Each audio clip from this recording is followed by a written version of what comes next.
responsibility for the war on drugs, do you take responsibility for the death of Carl Anthony Nunez, Mr. Chair? Alam mo, yung policy, ma'am, hindi mo nakuha yung policy ng presidente. Nakuha ko po, policy I maker was din po talking ako. about the policy. I take full responsibility yung sinabi ko na war on drugs.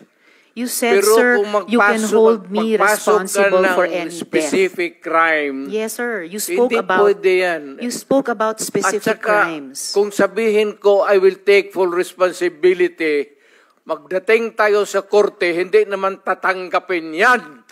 Well, Mr. Chair, and if the resource person could keep his volume and pitch to a normal Mr. Chair, trying level. to pin me down on Mr. Chair, you are pinned down by your own statements of October. You have to pin me Mr. down Chair. low. I'm not trying to pin you lawfully. down The on exchanges air. are no longer productive. Mr. The hearing Chair. is Do not suspended. pin me down on semantics. Okay.